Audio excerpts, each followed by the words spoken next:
Baştaldı oldu. Aha.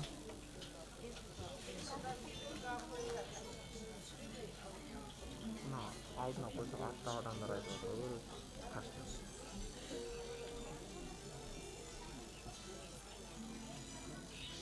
Общийді қойып қойдым. Средний мен крупный боковой тұрмын. Я.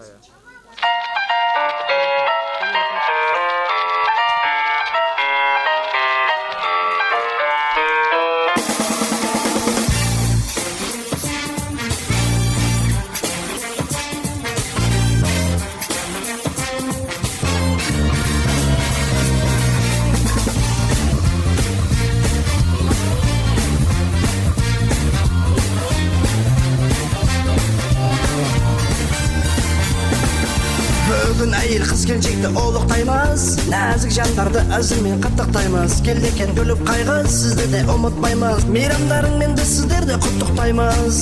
Әжелер, апалар, көңіл күйлер қалай? Назарыңыз болсын елді бері қарай. Көңіліңізде тәтті-тәтті, қошемет соңыңыз қатты-қатты. Көңіліңізде тәтті-тәтті, көңіліңіз өтсін сәтті-сәтті.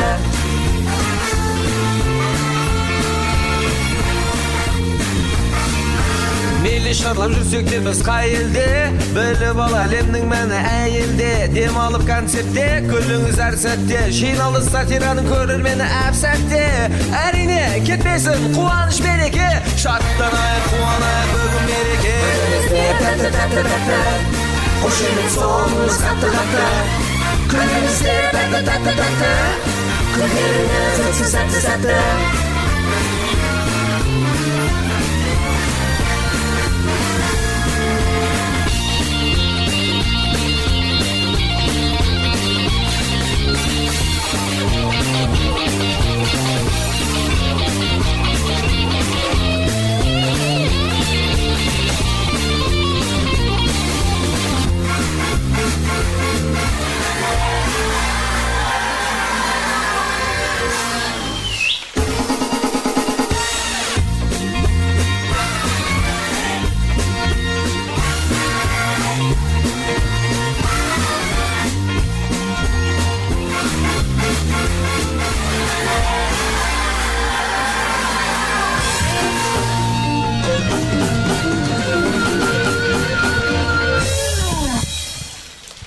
Рахмет қошеметтеріңіз. Мына қошеметтің бәрі бізге қараңыз. Қош? Ұрып жатыр. Молодец. Рахмет. Не деген қошемет? Күшті ғой, а? Тоқтамайды ғой. Ойбай. Ұрып жатыр. Жаман. Керемет көңіл күймен келгендер көрініп тұр. Бүгінгі керемет мерекелеріңізбен шын жүректен құттықтаймыз.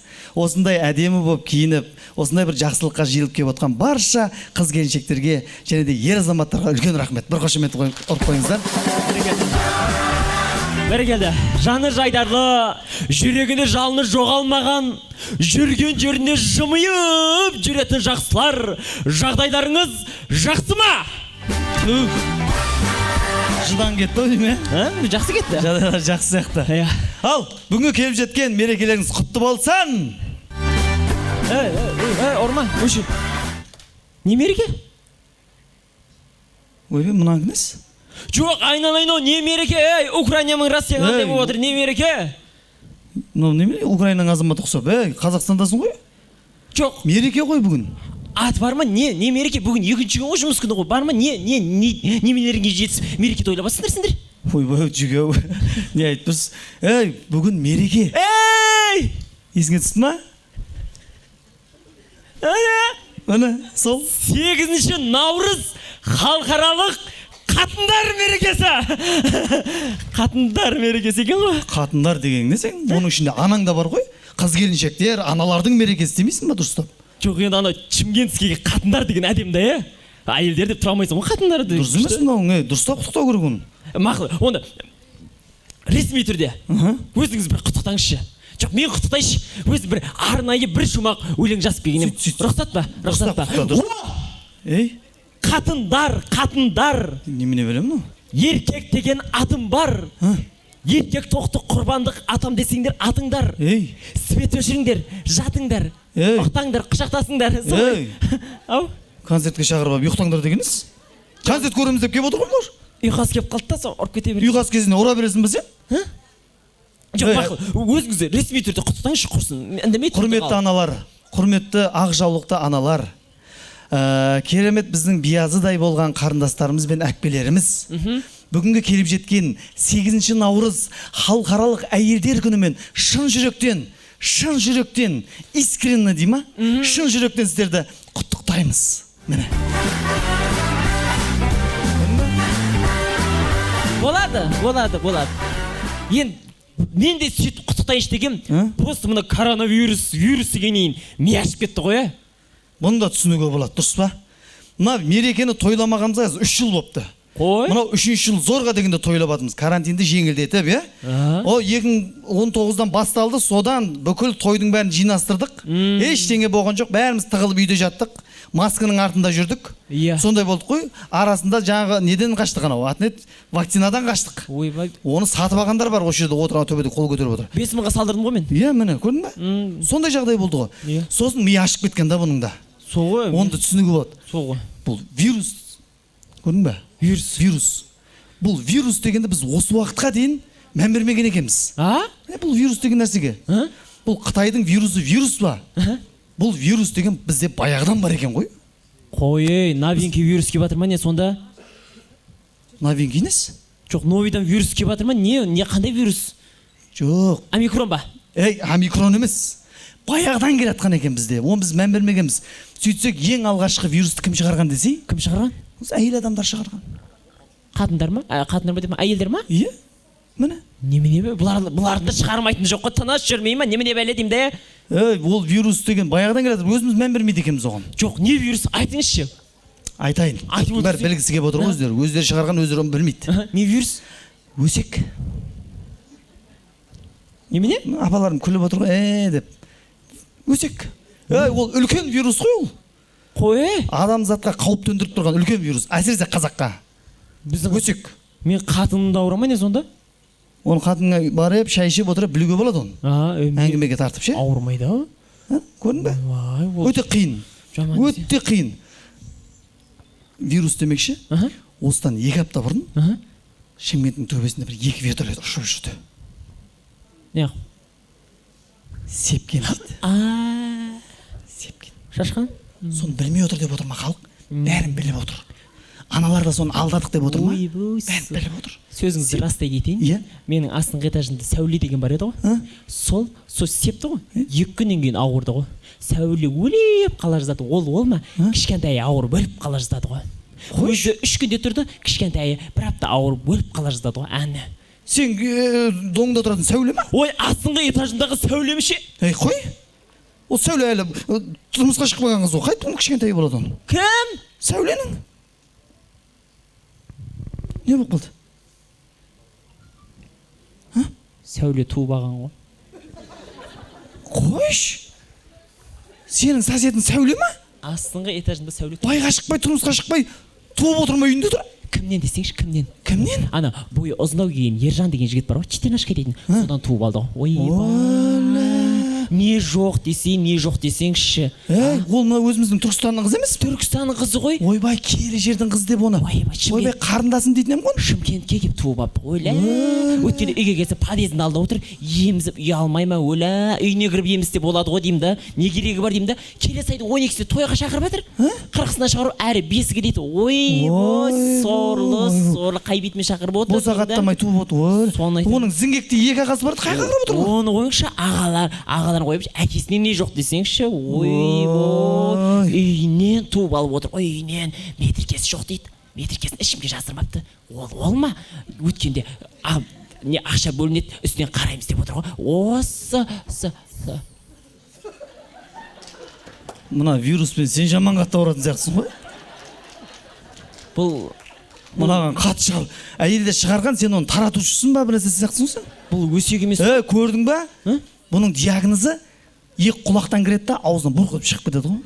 Бұл сұмдық қалып бер тұршы бер. Былайырақ тұрыңшы. Абайлашы сені. Мына жақта бірдүрлі. Бұл сұмдық. Ойбай. Апамдар елтіп кетті ғой сен әңгімеңе бүйтіп. Бәрі вируспен ауырады ғой. Кіргісі келіп тұр ғой соған. Бұл кісілердің бәрі 98% вируспен ауырып келіп отыр ғой. Вирустың құрсыншы. Жаман көрдің бе? Ағайынның арасын ажыратып жібереді бұл. Екі бауырды ажыратып жіберетін. Абысын мен абысының бет қаратпай жіберетін вирус қой бұл. Сұмдық қой. Сөзіңізді растай кетейін. Не болды? Айт. Кеше Берік пен Серіктің құдалығын шақырды ғой, Қатира мен Сағира. Қатира бірге мата сұрап еді, Сағира бермей қойды ғой. Бет жылысты ғой. Кәдімгі құдалықтың үстінде ме? Церемония болып жатқан ғой. Қатира бірге мата сұраған, Сағира бермей қойды. Ойбай, соны айтам. Сағира да негізі тар адам ғой, тар ғой, бересі болады ғой. Құдағайларда оңбайды ғой, достар 9-ы жоқ дейді. Ойбай, әкелмей ма? Не жоқ? Қазір базарға барсаң дайын ғой, достар. Жұрттың бәрін шақырып алып, аймандай болып отыр. Соны айтам ғой. Негізі Берікті Қатира онша жақтыра бермейді, білесіз бе? Білем ғой баяғыдан. Не соны түсінбедім мен соны. Қатираның артынан еріп келген ғой. Берік бар. Бәсе пошымы бөлек, ені бөлек қонан байқайсың ба? Әкесі де Берікті онша жақсы көрмейді, көресіз бе? Бауырына баса бермейді ғой. Олардан емес. Мен соны байқадым. Ол екеуінде тұрған ештеңе жоқ. Бәлең бәр енесінен. Енесінен. Көкбет еді ғой енесі. Көкбет шашырап тұрады ғой бетіне. Ойба. Енесін естім ғой. Алған пенсиясын ортаға тастамайды екен ғой. Ойба. Не көрінді деймін да, не көрінді, тастасай пенсияңды. Сол жерде немерең, шөберең жеп отыр. Тамақ ішіп отыр ғой сол. Соны айтам ғой, өлә. Негізі бар ғой. Соны қыз бар еді. Қандай кім еді аты қызы? Сандуғаш. Байдан келген сандуғаш. Ойбай, сол оңбайды негізі, оңбаған неме. Көзі көкшиіп алып ше. Айтам да, кеткен қыз кетті ғой, неменесі оны. Қойшы. Мынау әбден шалдығып жазылмайтын ауру болған ғой мынау. Тұршы мыняқа. Бұл негізі өсек емес. Мыняқа тұршы, немене білем мына жердің бәрі. Бұл өсек емес негізі, әңгіме бұл әшейін. Көрдің бе? Өсек емес, естігеннің бәрін айта беру. Соның өзі жеткілікті өсекке. Түсіндің ба? Құрсыншы, ойбай мен. Бергіш. Мен вирусты айтпашы, вирус десем мына кісілердің бәрі сол вирустан шашап келіп отқан кісілер. Мен орамал тақсам ше, жаңа ауырған қатына кетіп отыр сияқтымын. Айтпашы. Мынаның бәрі қазір сол өсектен шаршап, қош күйбең тіршілік артқа тастайықшы, концерт көрейікші деп келіп отқан кісілер. Бұл кісілердің миын ауыртпайық. Дұрыс. Одан да бүгінгі концертке біз концертіміздің басын керемет бір тірі дауыста. Жалпы негізі бүгінгі концерттің барлығы әндердің барлығы тірі дауыста айтылады. Дұрыс қой. Фонограммамен шаршап кетті халық. Өлі концерттен шаршаған ғой бәрі. Иә. Тірі концерт көрейік деп. Дұрыс. Бүгінгі әннің барлығын ер азаматтар шырқайды. Қой. Ер азаматтардың бәрі шырқап, тек қана ер азаматтар бүгін қызмет етеді. Сонда қазір мына қойылымдарға қыз келіншектер қатыспай ма? Жоқ, қойылымдарға қатысады. Енді тамақтың дәмін не келтіреді? Тұз келтіреді. Тұз көрдің бе? Жігіттің сәнін не келтіреді? Кемпір, қыз келтіреді. Көрдің бе? Міне. Арасында қыздарымызды көрсетіп қойымыз. Болды. Қыз деген ана деп қана бағала оны. Бағала деген білесің бе? Ақынсыз дегенші. Міне, арасында қыздар да керек. Болды. Сондықтан да сіздердің әрине құрмет қошеметтеріңізбен ортамызға алғашқы керемет тірі дауыста, жанды дауыста сіздерге ән шырқап, ән сыйлайын деп отырған осы Шымкенттің тумасы, Қазақстан дауысы тележобасының финалисті, жеңімпазы талай конкурстардың Данияр Барыс мырзаны құрмет қошемет. Данчо. Данчо. Қолымды қысады, дұқтан сындырып атыр ау деймін. Ассалаумағалейкум. Өсек айтатындардың басында осындай жігіттер тұрса, маңдайын кесіп жібересің. Жақсы жігіт. Олай болса, ән айтсын. Ән айтсын. Сол үшін келіп отыр ғой, не істейді басқа. Рахмет жігіттер. Болды. Данияр, міне, құрмет қошемет. Болды, Данияр, сен хабарласың. Қайырлы кеш, ассалаумағалейкум. Данияр бар ғой, негізі ше. Не дейді ғой? Үйленбеге. Жалғастырамыз. Жоқ, мақтап жатыр, құршы бар, жынды ма, не қарап тұрсың маған? Қайырлы кеш болсын баршаңызға. Өздеріңізбен осындай керемет мерекенің қарсаңында жолығып отқаныма өте қуаныштымын. Осында отқан барша аяулы аналарымызды, әпкелерімізді, жеңгелерімізді, қарындастарымызды келіп жеткен 8 наурыз халықаралық әйелдер мерекесімен шын жүректен құттықтаймын.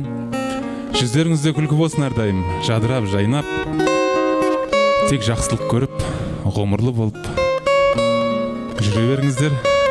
Енді қашанда ана деген ұғым адам баласы үшін қашанда биік қой. Сол алғашқы әнді Марат Омаровтың «Анашым» деген әнмен бастағым келіп тұр. Сіздер үшін.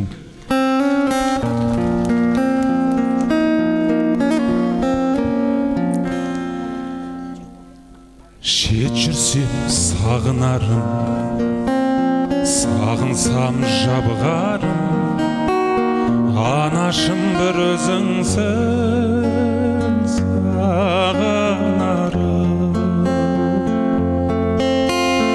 Анашым шалқып күлсе, алдымда ұзақ жүрсе, жүрегім жыр толғайды, көңілім ортаймайды.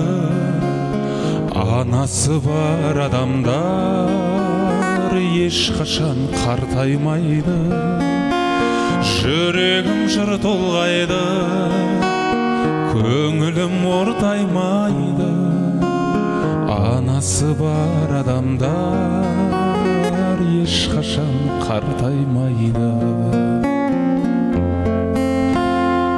Ұшырған сұңқарыңмын, қияға шырқарыңмын, бәйгеге өзің қосқан тұлпарыңмын. Анашым шалқып күлсең, алдымда ұзақ жүрсең, жүрегім жыр толғайды, көңілім ортаймайды. Анасы бар адамдар ешқашан қартаймайды. Жүрегім жыр толғайды, көңілім ортаймайды. Анасы бар адамдар ешқашан қартаймайды.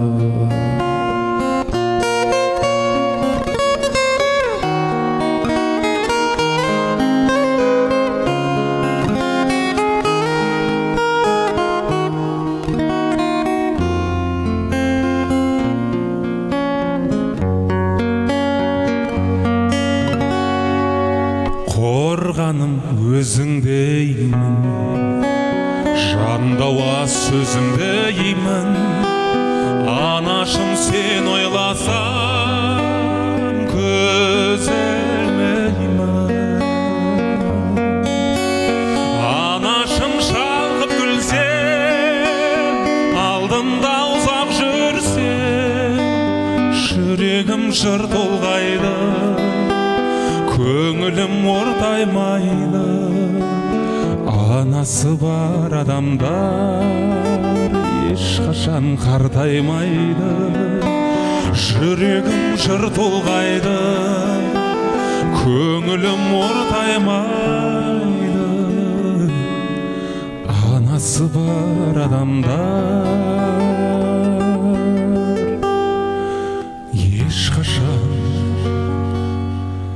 ешқашан қартаймайды.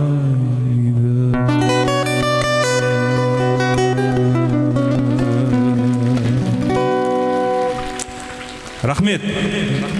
Аналарым заман болсын. Баршамыздың аналарым заман болсын. Менің де анам аман болсын. Ауылда қара шаңырақта ұлының тілеуін тілеп дұғасын жасап отыр ғой. Аналарымыз жасай берсін. Келесі ән осында отқан баршаларыңыз білесіздер деп сенем. Сонау ескіден келе жатқан Мәриям Жагор қызы Тударай деген әнді айтып берейін.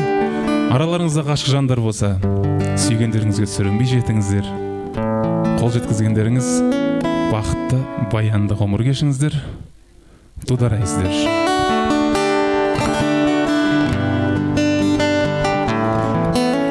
Сүйемелдеу үшін Нұрхат.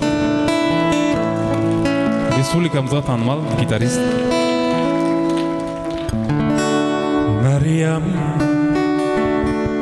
Жагордегі орыс қызы 16-17 келген кезі қазаққа тудар деген ғашық болды. Сондағы Мәриямның айтқан сөзі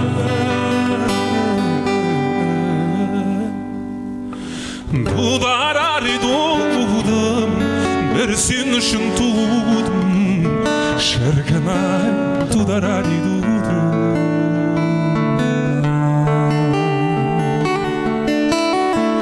Тудар тудым, бір сен үшін тудым, шіркін-ай тудар тудым.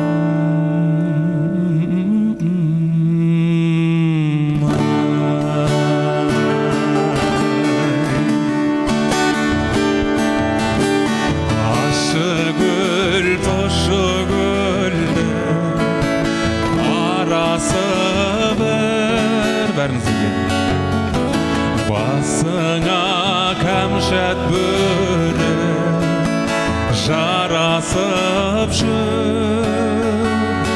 Дударай келер болсам тезірек кел. Орныңа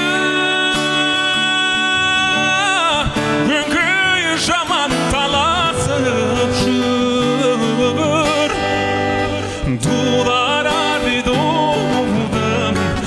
Сен үшін тудым, шіркін-ай тудар тудым.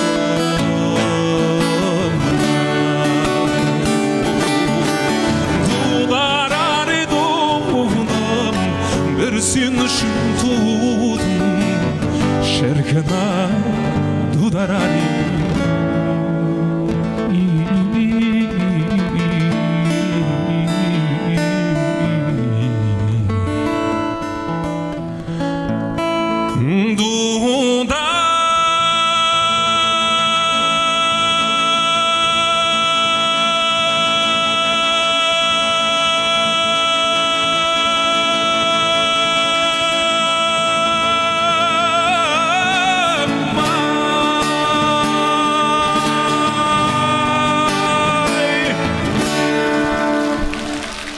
Рахмет, жасай беріңіздер.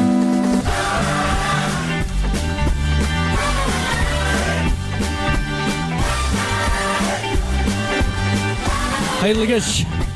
Мағыма мықты мырзалар мен қия түбінде халықтан ханымдар, келіп жеткен аналар мерекесі баршаңызға құтты болсын. Поэзиядан үзінді оқып беруге рұқсат етіңіздер. Тағдырым байланысқан баламенен, жолың тосып қарар даламенен. Аяла бойыңдағы бар сезім менен, аяла асылыңды ана деген. Анадай болсын бізге кірімдер ұран, барып қайт бір қуансың үйдегі анаң. Бұл өмірде шын бақыт бола алмайды, анасын құрметтемей жүрген адам. Аналар биік төрденсіңдер, қызықты шыжықты да көргенсіңдер. Ақ жаулықты аналар аман болса, әлі талай бесікте тербелсіңдер. Әйелдерден пайғамбар шықпаған мен, пайғамбарымызды туып бергенсіңдер. Есімдерің шежіреде қалмаса да, шежірені таратқан сендерсіңдер аналар. Мерекелеріңіз құтты болсын. Жүрсін Ерманның сөзіне жазылған Құрасбек Байтоғаның әні «Әлемнің мәні әйелде» орындайтын театрымыздың әртісі, мәдениет саласының үздігі Садық Жақыпов.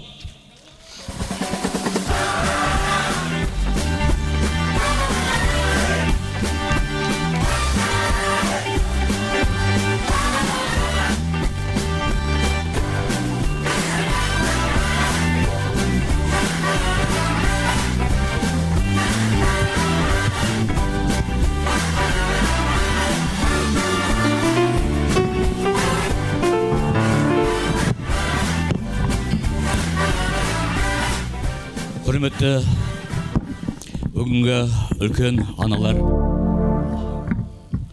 апалар, жеңгелер, қарындастар,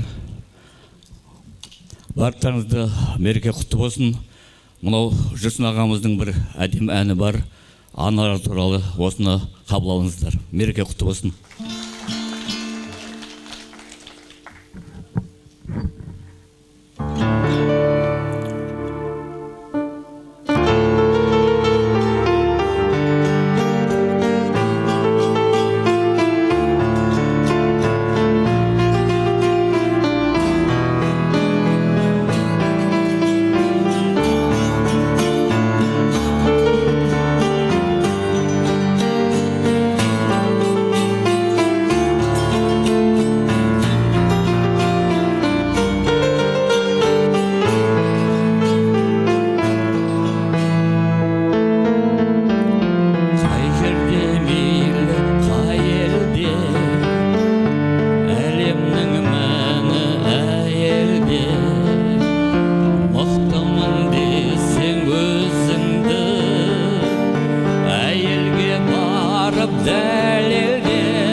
Әйелсіз айтпан әнді мен, әйелмен дәмді әңгімем. Сүйкімді болсаң өзіңді, әйелің сүйсін алдымен. Сырыңды соған ашасың, содан басасың. Еркектің күні әйелмен, әйелдер мәңгі жасасын.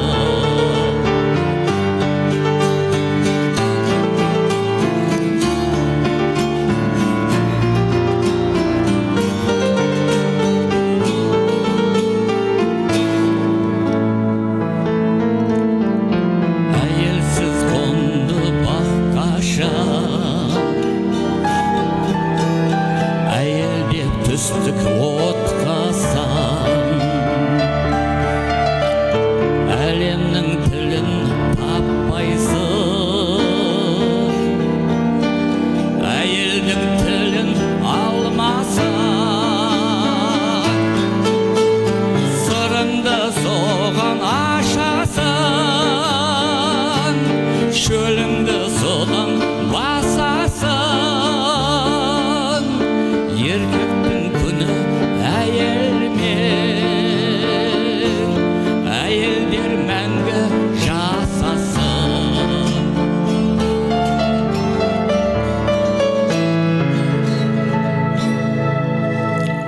Әйелге мәлім көп сыры, сүрінсең әйел деп сұры. Халыққа сыйлы болмайсың, әйелге болсаң жек сұры. Сырыңды соған ашасың, шөліңді содан басасың. Еркектің күні әйелмен, әйелдер мәңгі жасасын. Еркектің күні әйелмен, әйелдер мәңгі жасасын.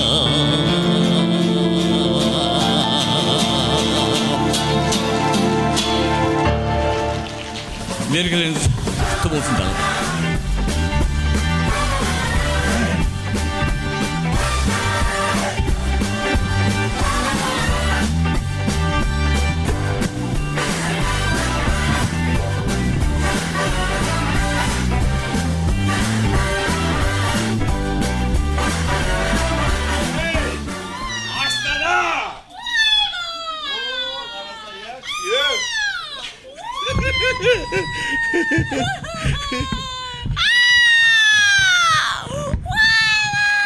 Майланбаған есі құсап шиқылдай бермесе, не болса шыбай шегіңді? Қалай тартпайым шегімді, қалай тартпайым, ойбай ай. Өмірімде Астананы көрмей кететін шығарым. Астананың қақ ортасында тұрмын ғой, ойбай. Бәр жері көрінеді екен, Қарасай, о, бай керек. Бай керек несе, бәйтерек десең, бәйтерек. Бейт тұр ғой. Осының бәрі көкемнің арқасы ғой, жаным. Көкеме рахмет, көкем, ойбай, көкем осы үйді бізге алып беріп кетпесе білмеймін, өмір бақи осы Астанаға келмейтін шығармын, жаным, көкем. Кірген кезде көз алдым ба, көкем елесті. Иә, сөйтті ма, жаным. Бейшара тірі болғанда төрде қайқайып жатады. Қойшай, не болса соған жылай берме, Жастай кетті ғой енді. Жасын ес 96-ға кеп қайтыс болдық атамыз. Қайта Құдайға шүкір демейсің ба? Сол кісінің жасын берсін, жолын берсін айналайын. Атамызға рахмет. Осындай 3 бөлмелі пәтерді Астананың қақ ортасынан бізге сыйлап кеткен, жаным. Атам жатқан жерің жайлы болсын, жаным. Айтпақшы, үйге жаңадан кіріп атқанда осы атамыздың арқасы деп атамызға бір Құран бағыштап, дастархан жайып, мен шай қойып жіберейін, мақма? Құран оқытамыз ба не? Енді Құран оқытайық атамызға. Рахмет, андасында ақылың кіріп қалады. Құдайға шүкір, ақылымыз жетеді. Сен не болса соны жыламашы, Жәндегі не енді ауылда жүрген жоқпыз ғой? Астананың қақ ортасына мен позорым шығарасың ғой, Автобусқа мінгенбіз ғой. Сөйтіп бір кішкентай бала орын берді, енді отырыңыз ағай десе, рахмет дейді ғой автобуста. Енді ауылда ешкім орын да бермейді ғой. Ауылда автобуста жоқ қой, отыратын. Қойшы, не болса соған жылай бермей сен де бір. Мен одан мен магазинге барып келейін, сөйтіп анамны алып келейін, баплей-саплей. Сен ваннаға барып жуынып, шайын дәретін алып тап-таза отыр, мен тез келем. Ваннаға маған түстейсің ба? Енді түсі жолдан келдік қой, енді тазалан. Бірін сен түспейсің ба, қызын жол жіңішке ғой. Ой, рахмет, маған жол беріп отырсың ба? Саған ақ бердім жолымды. Бара ғой. Жолын маған бердің ба? Рахмет. Ойбай, ваннаға жол берсең де өшіп жылайды ғой адам деген, Алпыспай, мен сен сыртынан құлтап кетейін, Сен де ваннада жылап отқанда біреу кіріп кетер, тағы да қала ғой бұл құрысын. Магазинге барып келем, қай жақта екен бұл магазин, Күлия! Күлия! Күлия! Ойбай, ваннаға кіші сіңістен ішінде айын тұр ғой бірдің.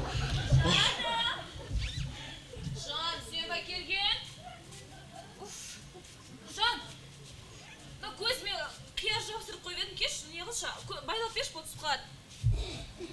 Жан. Жан, тықыр-тықыр ет келгенді естідім ғой, қойшы енді. Кел, байлап беш бол, түсіп қалады қасына. Мен ба? Енді сүйіне басқа кім? Екеумізден басқа кім бар бұл үйде, жаным? Жан, кел бол. Байла, көзіме бар ғой, күнделікті осылай маска жасамасам, огурцы қойсаң, көзіңнің айналасына әжім түспейді екен. Еще бар ғой, көзіңді шел басудан қорғайды екен ғой. Тағы неге пайдасы бар, білесің ба? Тағы неге пайдасы бар? Ненің? Огурцыды? Помидор салатқа? Помидор салат. Помидор жегім кеп кетші. Әкелейін ба? Әкелші. Жаным, бергесі. Бергеш. Мен ба? Босай. Қайтасын. Жаным. Мен бар ғой, саған жаңа қазір шай ішіп отқан кезде айтам деп ойлағам ғой. Бірақ шыдай алмай тұрмын. Саған күшті жаңалығым бар. Сен жақында әке атанасың. Жаным, қуанбатсың ба? Бұл біздің 5 жыл күткен арманымыз ғой, жан. Наконец-то, көрдің ба, Құдай бізге берді. Үй бар ғой, бізге несібесімен келді ғой. Жаным-ау, дірілдеп қуан кеттім. Үнің шықпай қалды ғой, жаным. Құдайға шүкір, осыны көп күттік. Міне, шүкір де, Екеуміз отырып шай ішейікші, мен алып баршы, ваннаға алып бар, мен бетімді жуып шығай. Сосын шайды қоя, екеуміз отырып шай ішеміз. Қай жаққа бар? Ваннаға алып барсай. Екеуміз келеміз ба? Не болды саған? Даусың бір түрлі болып тұр ғой, жан. Мен алып бар, сосын мен бетімді жуып шығамын, сосын әдемілеп шай қоямын. Бос, жан.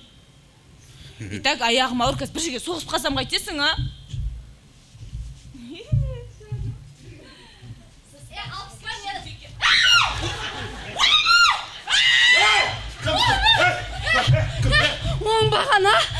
не істеп тұрсыңдар, а? Кім мынау, а? Ана қарасай бұны, а? Ой, тобай, мен астына магазинге барып кеп үлгерген жоқпын. Мына сен үйге қыз әкеп үлгергенсің ба, а? Аяtsыздар. Аяtsыздар. Кімсің сен? Ойбай! Ей! Менің қатыным! Ойбай, жүдә. Қош, айнала жүдә. Бір-біріңді өтіріктен танымаған сыққамаңдаш мен көзімше, а? Бірақ сен сияқты оңбағанға танудың қажеті қанша? Мына сияқты ақмақтар ақшасын төлесе болды ғой саған, е? Есі дұрыс па, не айтып тұрсыз да? Сыз. Қандай ақша? Ақша төлемейсің? Мен төлеймін ба енді? Жоқ. Не, тегін. Ой! Жоқ, не, андай. Ей, сіздер кімсіздер? Андай деп не істеп тұрсыздар менің үйімде? Ойбай, менің үйім деп қояды ғой, шы мен байым тартып алғанмен қоймайшы менің үйім дейсің. Беркеш берсең қыздар. Байыңыздың керек жоқ па? Жібер демей саған, е? Қол тегізбе қолымды. Ойбай, жаның ашып бара жатма, беркел демей саған. Жаным ашып бара жатқан жоқ, екі қабат ол. Жоқ, андай, не? Жоқ, тыңдаса көлесі түсу. 5 жыл дегенде әрең көтерді. Көзіміз әрең жеттік. 5 жылда? Жоқ, не? Сонда мен 5 жылда бер ақмақ болып жүрген. Ойбой, апай, мына сіздің күйеуіңіздің де мен балама ешқандай қатысы жоқ. Бұл жетпісбайдың баласы. Албасты, алпыспай, жетпісті жатаздарға алпыспай бұл, алпыспай. Түсіндің ба? Беркел, жібер демесің. Қазір жіберсем жаман болады. Жібер деме. Аяtsыз. Қараш мұна. Шақыр ананы. Шақыр дедім саған ананы. Жоқ, шақырам. Тоқтамаймын. Күлеп, тоқташ. Шешінбей айналайын. Болды. Сонымен тоқташ. Күле. Жоқ, тыңдаш. Ештеңе болған жоқ. Бірінші екеуміз ванның ішіне кірдік та. Айтпама, ваннада не істегеніңді айтпай атсың. Енді қайтып айтамын. Сен тыңдасай, ойбай, Күлия. Сен ойлағанда ештеңе болған жоқ. Ваннаға кірсем ішінде тұр екен. Ойбай деп қорқып кет. Жүгіріп келсем есік құлтап кетіпті ғой. Есік құлтаулы, я? Значит, сен терезеден кіргізіп алған екенсің ғой, я? Ойбай, 26 этажға кайып тартып аламын оны сен. Аяtsыз. Ештеңе болған жоқ, айналайын. Все, білдім мен сені, мені өтірікте алдап атам үй әперген деп астанаға келіп, я? Все, мен ажырасам да ауылға кетем, сен қалса. Ажырасқан, несі жалыба, мен қақа барам, мен бір өзім. Самма қолны. Жібер дедім саған қолды. Ештеңе болған жоқ, Күлия. Аяғына жығылайын. Қамырды өзім жаямын. Мынау Ханзада! Шаған кетің ба? Осы екеу үйімізге кіріп алып, үші маған аузына келгендерін оттап, ұятсыздар! Не істеп жүрсің? Жоқ, тоқташы, кім ұятсыз? Шығасың ба анаме? Жоқ, тоқта, бәрін бастаған мынау. Сен бастадың ғой сен. Ойбай, мен не бастадым? Ойбай, не бастадым, ешкім танымай, мысалы ше. Танымайтын адамға айтам ба? Мына жерде тұрсам келді де көзін байлап берші деп мынау айтты маған. Мен көріп тұрған жоқпын ғой, кім тұрғанын? Сіз деген мен қолымнан ұстайсыз, а? Жоқ, көзіңді байламайын десем, ана огурцы түсіп кетсе, мына жерің шел басады ғой, сен білдің ба? Неге мен огурцымен жабысып қалдыңыз? Мен не только огурцы, мен аяғыма жатар кезде пияз жабыстырамын, надо будет. Жоқ, маған десең да басыңа қарбыз киіп алмайсың де. Мына 10 жыл бірге өмір сүрген әйелім мені күдіктеніп жатыр. Ай, өтірік. Деп мына жерде аппақ болмай қойыңызшы. Соншалықты пәк болсаңыз неге мен белімнен құшақтайсыз ал? Беліне? Иә? Жоқ, өзі кеттік дедім маған. Ваннаға? Жоқ, тұра тұршы, ваннаға кеттік десем. Сол мені құшақтап апарып көріп, мен көріп тұрған жоқпын, қасында кім тұрған, мен күйеуім келді деп ойлап тұрмын. Жоқ, құшақтамайын десем, екі қабат. 5 жыл дегенде әрең көтер. Ойбай, оны сізге кім айтты деді? Оны өзім айтатын жаңалық бар. Мен сені де ойлап қалдым. Ойбай, сен кімсің айналайын? Не істейтін? Өз үйімде білем, өзім не істейтін. Қандай сіздің үйіңіз? Бұл бізге білу. Аузыңды жауып тұр, сен кімсің келіп алып? Не болды, қатын бол. Не болды соншама? Ана кісімен ерегісіп жатыр ғой, сізге әлім жетпей батыр жөні. Тоқташы, тоқтаңдашы. Жоқ, сендер екеуің ештеңе түсінбей тұрсыңдар. Айналайын, тыңдаңдашы, ұрыспай-ақ қояқшы. Ол да таза, мен де тазамын. Ештеңе болған жоқ. Айналайын. Тыңдашы, ұрыспай-ақ қояқшы, бауырыма, бүгін праздник, ұрыспай-ақ қояқшы. Мына үй біздікі да, былай қылайықшы, жәнде кім анау? Келіншегім? Былай қылайықшы, киімдерің жинда да, келіншегіңді ал да, естен шығып кет, біз құлтап қоямыз болды. Қой? Мен маңдайымда лоқ деп жазылып тұрма не? Онша көрініп тұрған жоқ. Бұл біздің үй, қандай сіздің үй? Біз адам құсап тұрып жатыр ғой бүйтіпсің. Жоқ, не біз мал құсап тұрады дейсің ба? Біз адам құсап тұрамыз ғой, біздің үй болайын алайын. Кім айтты оны? Кім айтты деп саған дәлел керек па? Қандай документің? Шығаш, документ шығаш.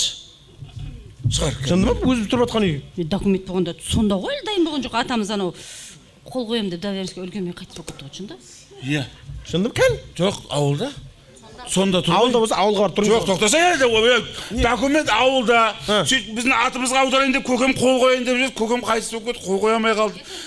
Иә, ертең соңға барамыз. Жылқыбай деген кісі ұлы отан соғысының ардагері. Қойсаңызшы болды көкем, қойсаңызшы. Құрметіне бер. Үйді қоймен мен әкемді тартып алмақшысыз? Қандай? Менің әкем ғой Жылқыбай деген. Әруағынан не алмайсыз ба? Не айтып тұрсыз? Ойбай, сенің күйеуіңнің әруағын маған не керегі бар айналайын? Мен өзім әкем Жылқыбайдың әруағын айтып тұрмын мен. Қойсаңызшы болды көке, айта берме қайда. Жылқыбай менің әкем. Менің әкем Жылқыбай. Кім айтты сізге? Дәлел керек па? Айтшы, атаң атын айтшы. Айғырбай. Мені естің ба? Естім. Айғырбай деп тұр. Сіздікі Айғырбай, менікі Жылқыбай. Әне? Айтып тұр ғой. Айғырды тауып алдым. Көкем өліп қалды ғой, Жылқыбай деп айта берсе. Енді келін басымен ұят шығыр енді, қайнатамыздың аты Жылқыбай деп тұрам ба? Әруағы кешірмейді айта алмайды. Жылқы деген сөз шықпаған аузынан, әруағынан қорқып. Қазір ғана айтты ғой. Әруағынан қорқам деп айтып тұр қазір ғана. Жоқ, бауырым, тоқташы, сен мен қатын еріптендіре берме, мен жүрегім нәзік мен талып қалсам өмір қайтып оянбаймын.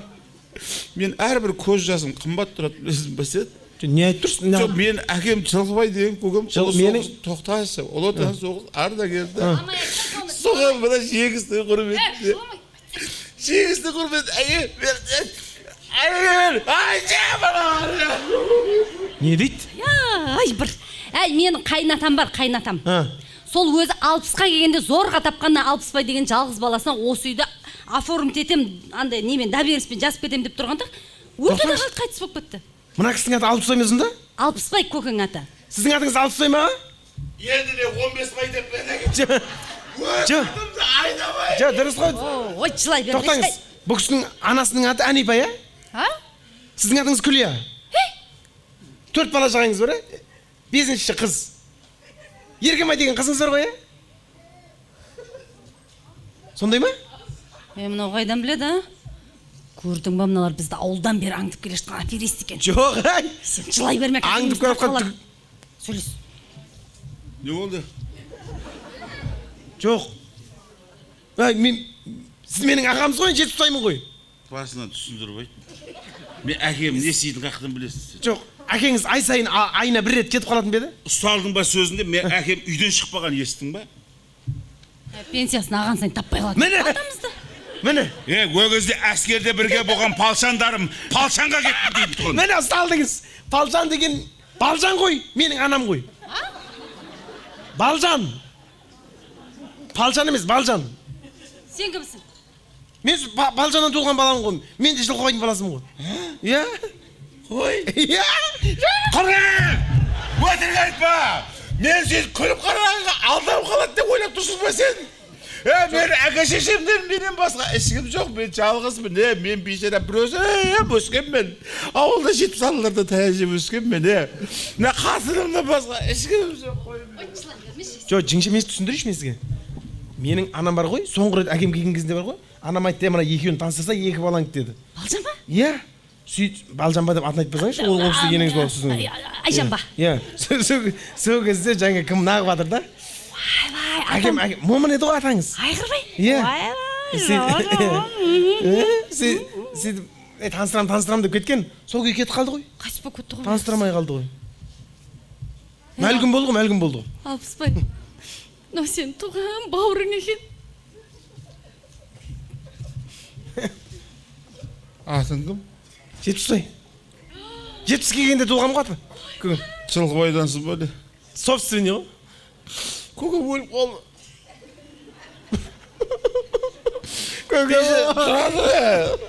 Тілге келмей кетті ғой, тілге келмей сөйлей алмайды. Маған бірдеңе айтады, түсінбеймін мен. Көке, не айтып соңғы сөзіңді айт десем, маған қарайды да. Ау десем, соңғы өліп кетті ғой, түсінбедім ғой мен. Ақмақ. Саған айтпақ түгіл қолмен көрсетіп кетті ғой, 70 шығар енді.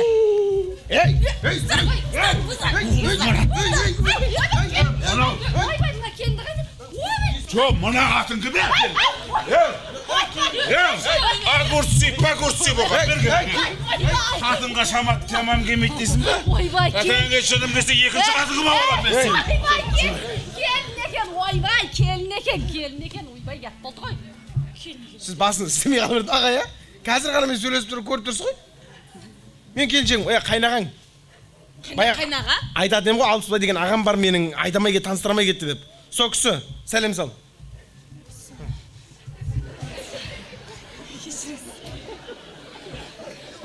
Көп жаса айналайын, көп жаса. Бауыр, келіншегім ба? Кешіре, біз ауылдан келеміз, ауылда қайтамыз ау деймін болмайтын. Үйде өздерің, а? Жоқ, біздің жертамға көшейінде тұр қой біз. Мұна үй сіздерге.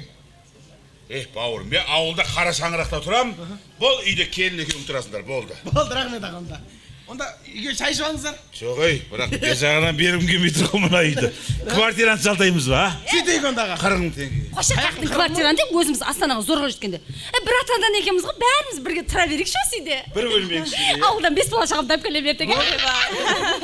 Келін шай қойшы, айналайын, жаңа Құран оқытамыз деп, не болып кетті өзі? Сол Құранды ертірақ оқытпасақ ше, қазір тағы біреу келіп тұрмаса 80 баймын деп.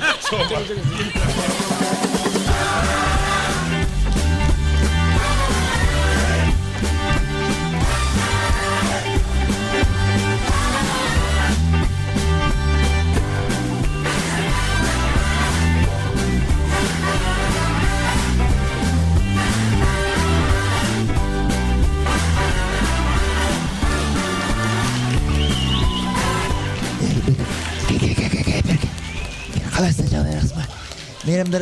Мейрамдарыңызбен бәрі құттықтап жатыр. Біз де құттықтай бермей қойып, бес алды құттықтай бермей қойып. Мына жақта айтатын әңгімелердің бәрі, әннің бәрі әшейін ән болып жатыр. Әннің бәрі әшейін ән болып жатыр қазір. Сіздерге айтқан әндердің бәрі бар ғой. Адам көңілін құлазытатын, бір жүректі елжірететін, бір анасын сағынғанда жақсы ғой негізі, бірақ дұрыс емес те бірақ адам. Көңіл ғой. Мереке ғой бүгін. Мереке болғаннан кейін қыз келіншектер мен әйел аналарымызды көңілін көтеретін ән айтуымыз керек қой. Міне, біз дайындалып кеттік қазір. Сондай бір жақсы бір әнді айтамыз қазір. Қыз келіншектер мен әйел аналарымыздың мерекесімен құттықтап, бүгін бір жадыратып, жайнатып, билететін, ойнататын әнді айтамыз. Жіберіп қой. Кәне?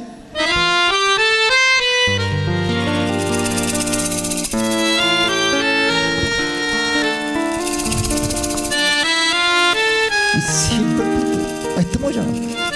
Орыстың жаназасында отырсың ба, жібер деп жатырмын ғой саған, жібер. Мықты билететін ән деп. Мына әнді мен енді жеңгелерге арнаймын. Ана деп айтсаң, жаның елжіреп кетеді. Жеңге деп айтсаң, күлімдеп кетеді де, күлімдеп күледі. Жеңгелер туралы ән айтамын, жылдам. Билет.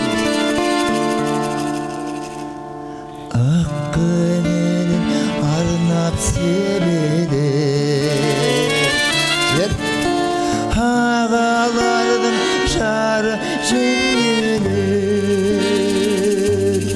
kızganışı ağalarım jengeler kimdir tengeler ver ey jengeler jengeler şarkı şaşan canından jengelerge kimdir tengeler hey jengeler oy jengeler şarkı şaşan canından jengelerge kimdir tengeler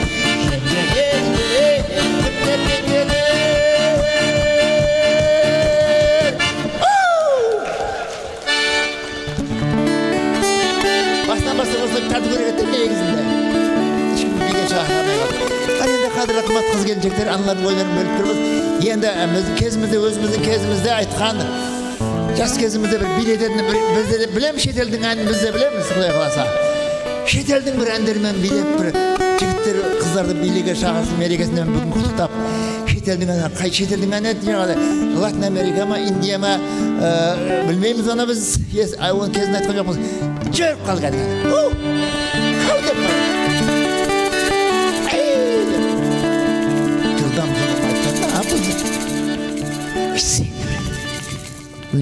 бұл жылатып жібердің тартсайды Pienso con Sonia Parasido no volverá más. Evitaba las malas caras. Iba previsto la vida rápido me elevo y me hice volar en el cielo infinito. Volar, cantar,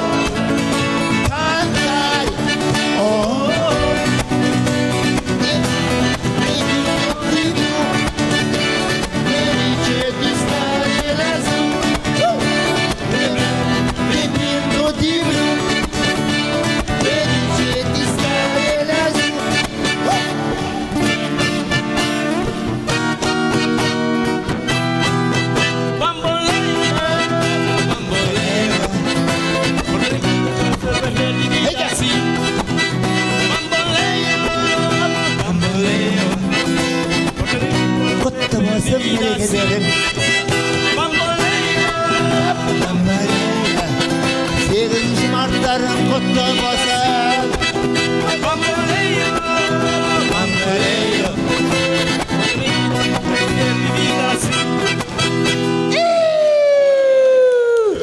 Ey Bambaleyla Bambaley.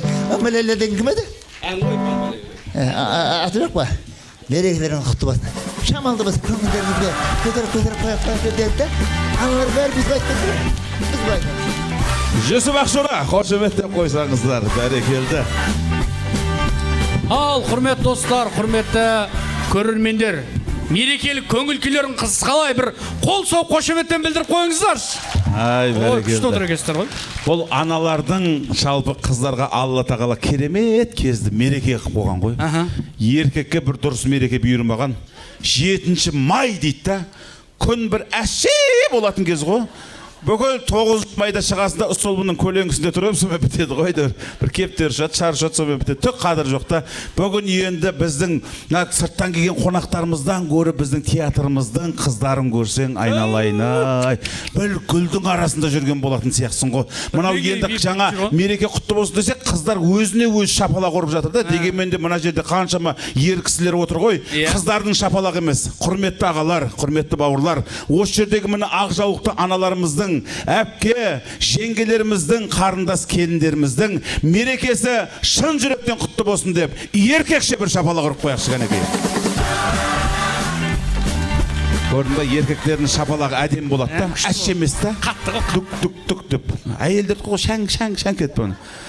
Ал енді Ерқасым, бұл кісілер енді сонау ақша төлеп келіп отыр ғой. Біздің мақсатымыз осы кісілердің көңілін көтеру. Сол себептен, мына білесің ба, көп жер кім шақырып жатыр сен? Жоқ, айта бер. Кіме? Біз не яқта ойын өткізіп жатсақ, қайта шақырып жатқан. Мынау енді Ерқасым, қазіргі кезде осы карантин қатты әсер етті ғой. Баяғыда азан шақырып балаға ат қоятын еді ғой. Иә. Қазір тұмауға ат қоятын болдық қой. Америкрон, прикон, телімізге бейгеді жатыр. Бұл коронавирусында қадырғамады қазір. Ешкім айтпай қойды ғой. Масканы тақпай қойдық. Осы бірақ кәдімгідей әсер етті. Алдын карантиннің алдында көшені көрсең бір әйелі мен күйеуі бірге жүретін еді. Қол ұстасып. Арақашықтық деп кәдімгі отбасының арасын бұзып ғой. Мен қазір бірге концертке болсын, басқа тойға бірге баратын мен ерлі-зайыптыларды көрмеген. Қой, бізде бар. Біздің керемет концертке өзінің жұп-жұбымен келгендер бар ма? Қол көтерейікші. Жоқ. Ер азаматтар өзінің міне көкемдер келген қарсай. Төрді көкелер әк келген ғой. Көке. Точно өздеріңізсің ма? Былай қылайықшы. Ортада қол көтерген аға келіншегіңіз қайсысы? Жоқ, дей салмасаңыз шығар, 6 қатыны бар адам құсап ше. Бүйтіп көрсетші, екеуіңіз келіңіздерші бері. Келіңіздер, қошеметтеп қойыңыздар. Келіңіздер. Одан кейін сіз балаңызды біреуге бере аласыз ба? Бер. Қасыңыздағы біреуге беріңіз, келіңіздер аға. Екеуіңіз ерлі зайыпты ғой, а? Жо, рахмет, бала-шаға асық болмайды, бергеңіз. Шық. Келіңіз. Қол сол қошеметтеп қояқшы. Мына қошеметтен кейін шықпасақ болмайды. Группа поддержка деген болады. Келіңіздер, жақын тұрыңыздар. Тағы да бір... Жоғарда көкелеп жүр. Көке! Бар ма тағы да өзінің жұбайымен сыйлап, қадірлеп келіп отқан, өзі жылына бір-ақ күн қадірлейміз ғой. Соғанда ерткен келатыр ғой, міне келатыр. Қаяқта? Міне мына жақта қарсаңшы, о орамал, мен әдем. Олар сыртқа шығып бартқан адам емес па? Жоқ. Ай, бәрекелді. Қошеметтеп қояқ ардақ ағайындар, міне. Келіңіздер.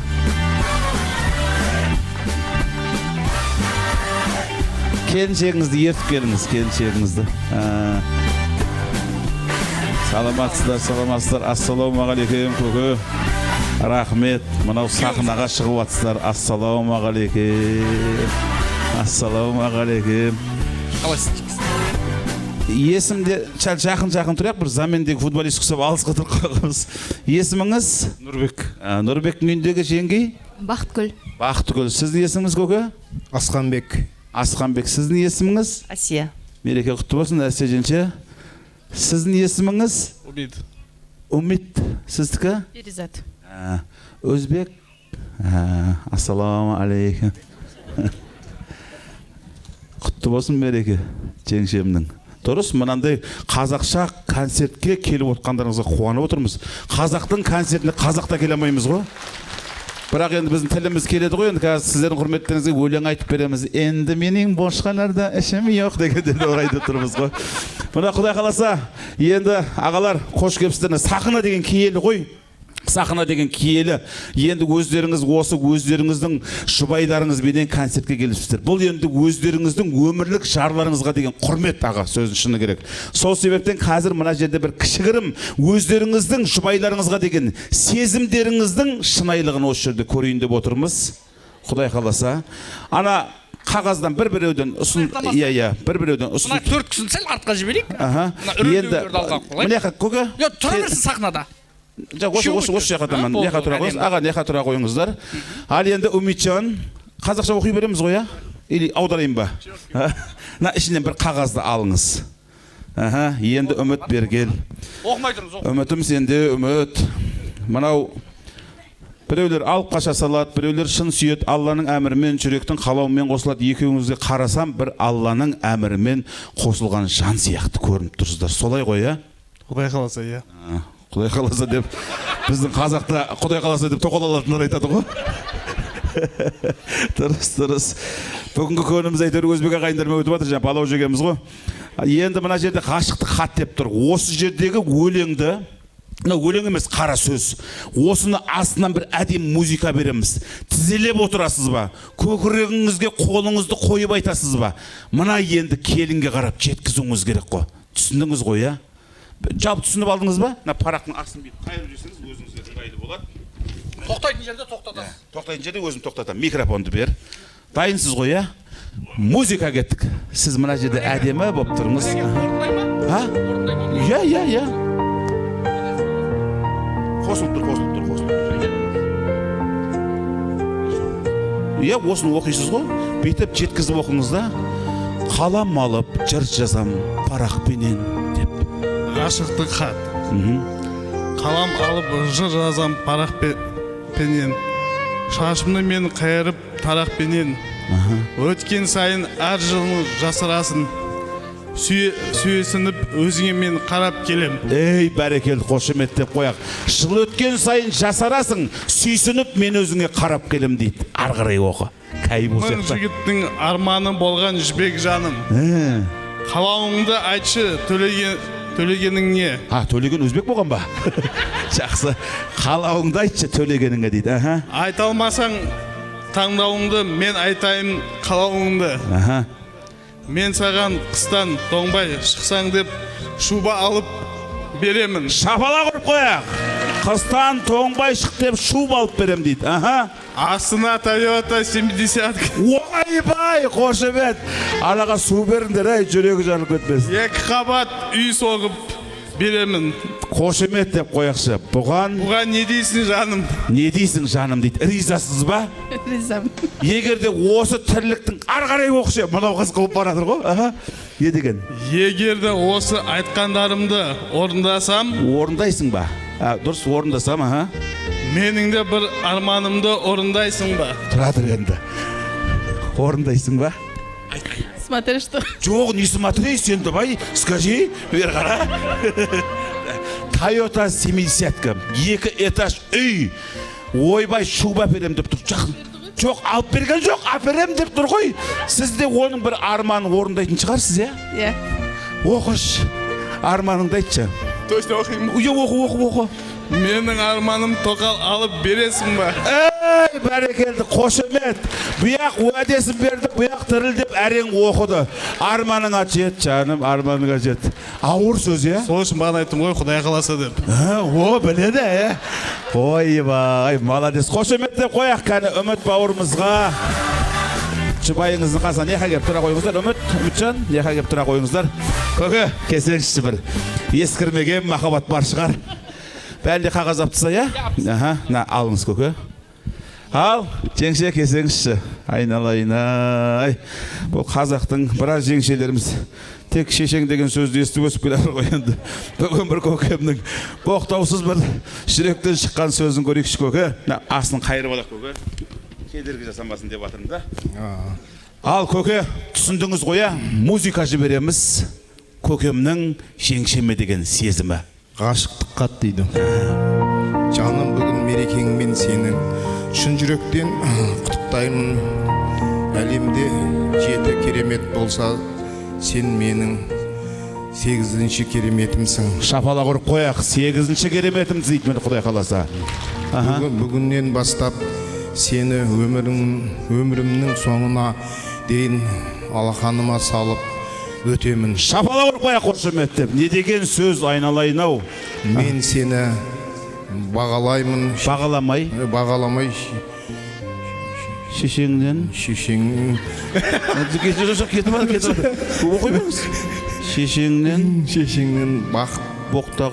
боқтаған кездерімді есіме алсам қатты өкінемін. Бұдан бұлай сені боқтамаймын. Еркек атым қырысын. Боқтасам дейді. Міне жеңше, ризасыз ба? Боқтамайым деп тұр. Кейін сағынып қалмайсыз ба? Өзіңіз жалын жүрмеңіз. Бір боқташ деп. Міне. Бұдан былай дедіңіз, қорсын дедіңіз. Сенің сондай сұлу екеніңді сахнаға шыққанда байқадым. Сонда осы уақытқа дейін бір түріне қарамағасыз ғой, иә? Қарамаппын. Осындай сұлу әйелім бар екенін енді көзім жетті. Бүгінгі мерекенің не сыйласам екен, ой пәләй. Сұлулық сыйлығын сыйлайым десем, сен осындай сұлусың. Байлық сыйлайым десем, оған шамам келмейді. Саған мойындағанда дұрыс. Тосын сый болсын деп билеп сені Дубайға алып барайым. Қошемет, мін ардақта қайындар.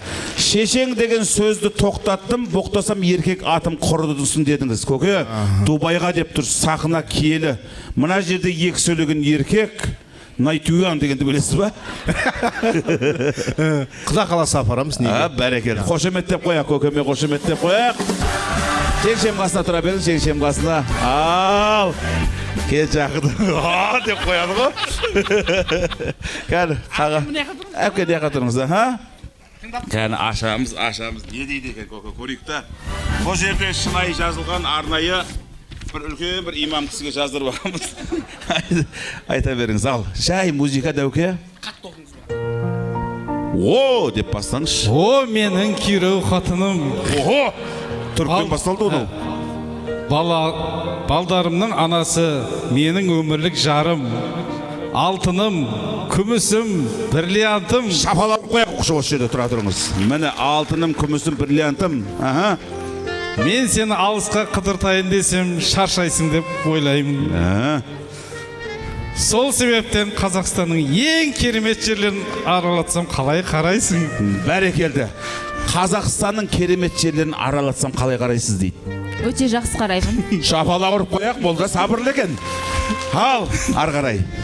Ендеше қай жер саған ұнайды, соны таңда. Бірінші, Жібек жолының бойындағы Шұбарсу. Метро. Екінші.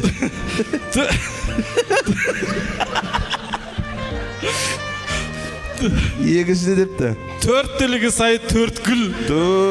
Айналайды, шетел ғымыналар кәдімдей. Теріскейдегі тарихқа толы Созақ. Шалғайдағы Шаян. Жетісайдағы Көтенауыл. Ай, бәрекелді. Өзінен сұрай, қай жер таңдадыңыз? Теріскей, Созақ. Созақты көдімей қошеметтеп қояқ. Жақсы қаланы таңдадыңыз. Тәк, одан кейін не деген? Созақ деді ғой. Енді Созаққа жол жүру үшін келіншегіңізге не сыйлайсыз енді? Ал ендеше үйге жақын Алаш базарға барып, тойғаныңша пирожкимен көже алып берейін. Бәрекелді, нақыз махаббат. Айналайда, бер жақындаңыз, күйеуіңіздің қасында жақындаңыз. Міне ардақты ағайындар, өздеріңіз куә болып тұрдыңыздар. Қайсының шынайы? Негізінде әйелін шын сүйген адам біздің жазып берген қағазға қарамайды, жүрекпен оқып кете беру керек әйеліне қарап. Соған қарағанда біраз кәдімгі деп қабатыр. Ордың аға, Алаш жақта тұрасыз ба? Біз ынтымақ жақта деймін бе, түріміз кеп тұр, бір жұмыртқада шыққандай болып тұрмыз ғой екеуміз. Ал енді сіздер өздеріңіз енді бағасын беріңіздер. Мен әр жұпты айтам, қайсының өзінің өмірлік жарына деген сезімі мықты болды, соны жоғары шапалақты соған бағалаймыз. Көкемменен жеңшеме деген қошеметтеріңіз.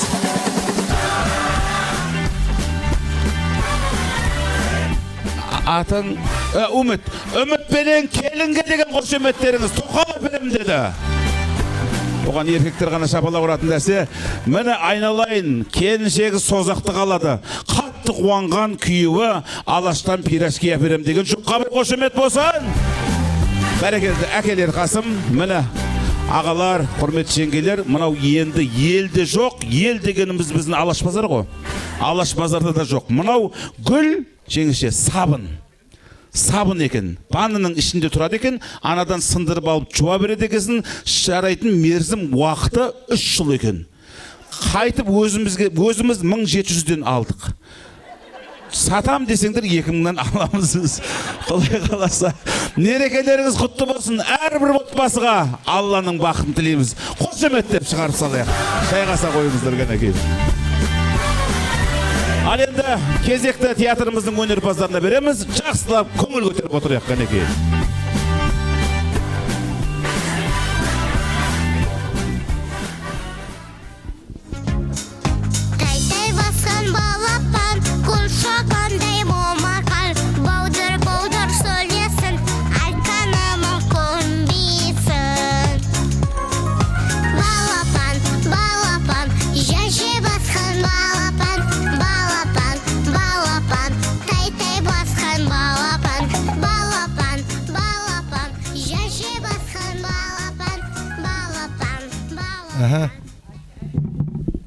Да. Сол ашқанбыз ғой, иә. Сол қайт жабасыламыз ба деп отырмыз. Жалып көбейіп кетті ғой. Иә. Садик ашу оңай емес екен ғой, оказывается. Да, не. Анадан ползунки жоқ то, ана біреудің памперс жоқ, әйтеуір. Жалып таусылып кетті, сол қайт жабасыламыз деп ойланып отырмыз. Білмеймін, енді көреміз ғой енді. Ну да, хабарласам ғой. Ладно, давай, пока, как раз ата-аналар келіп жатқан сияқты. Давай. Я, саламатсыз ба? Иә. Қай баланың ата-анасысыз? Мәдидің папасын ғой. Мәди деген қайсысы дей? Мәди. Так, Мәди өзі. Ана сүйек па, иә, білем. Сүйегіңіз? Анау ойбай сүйек деп мұ. Не айтып? Сүйкімді бала деген бұл, сүйкімді. Бәсе. Бірақ енді баланың бәрі кішкентай кезінде сүйкімді болады ғой. Иә, бәрі сүйкімді болады, бірақ сіздің балаңыз ерекше сүйкімді сондай. Тіл алғыш. Қойыңыз енді, осы жерде қателесіп қалдыңыз. Біздің үйде бар ғой, ең тіл алмайтын бала сол Мәди ғой. Сіздер үйде ұрмайсыздар да оны. Не айтып отырсыз? Ұрғаныңыз, ұрасыздар ма не сіздер? Жоқ. Үрмейсіздер деп айтайын едім. Үрмейсіздер. Үретін ит емеспіз ғой? Біз ит боламыз, біз алдаймыз, баланы алдап сулап жұмсаймыз. Ой, сіздер жұмбақтап сөйлейді екенсіз. Қоя беріңізші, мен бір нәрсе сұрайын деймін да. Бастан келіп ұмытып кетеді екенмін. Мынау балабақшада балалардың тамағы қалай өзі? Балалардың тамағы ең қаладағы тамағы әдемі балабақша ол вот біздікі.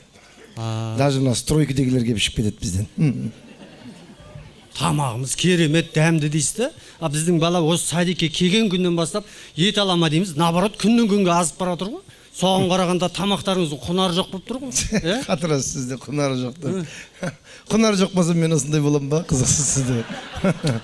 Құнары жоқ деп. Ой, сіздікі ме айтып отырған ғой? Өзім айтып кетіппін. Құнары бар, құнары бар. Просто бұл енді тұқымға байланысты ғой негізі. Ой, жұмыртқаны жеп жатыр ғой, одан кем болып жатыр. Жұмыртқа емес, тұқым. Тұқымға байланысты. Сіздің тұқымыңыз қандай? Қандай тұқым? Кәдімгі өзіңіздің тұқымыңыз болады ғой? Қандай сіздің тұқымыңыз мысалға? Не айтып отырсыз? Қандай тұқым айтып отырсыз? Оттай өзінің тұқымын өзі білмейді. Тұқымына тартыпты дейді ғой мысалға. Ой, тұқымдарыңызда арғы адамдар ма жалпы? Не подарок болып тұрсыз ғой сіздің тұқымыңызда? Аястан таяғын ұқсайды екен. Жоқ, сізге түсіндіріп айттым ғой жаңа. Порода дейді, порода. Біздің сіздің садикке келгелі нормальный тұқым. Келгелі азып барады, күннен күнге ет алама дейміз, наоборот кетіп барады. Өтініш сол баланың тамағын қадағалаңыз. Жарайды, сіздерге сен тапсырдық қой енді. Сүйегі біздікі, еті сіздердікі. Жақсылап қараңыздаршы. А то мамасы күнде жалып жатыр. Жарайды. Еті сіздердікі деп қойды. Еті бар адам сол айтады. Сүйек пүйегімен бердік деп айтпаймын одында. Ана Мәдидің тамағын қадағалаңдар, Вообще бар ғой, өстіп. Бекер аштық па деп қоямын да, кейде ше, өз балабақша.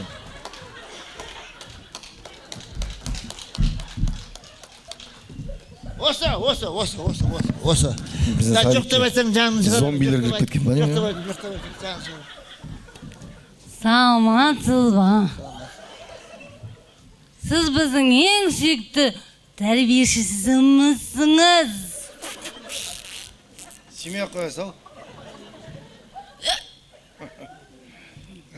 Апай? Апай? Сіздерде баян бар ма? Баян бар, иә. Айттым ба осы жерде деме? Осы жерде, осы жерде деп айттым ба? Бар екен, бар екен. Жаным мен. Кім? Баянды алып шығыңызшы. Мен алып шығамын дәл қазір. Бізде музыкальный залда дайындық жүріп жатыр қазір. Ән айтып жатыр ма? Билеп жатыр ма? Кім? Ән айтып жатыр дейді, ән айтып жатыр.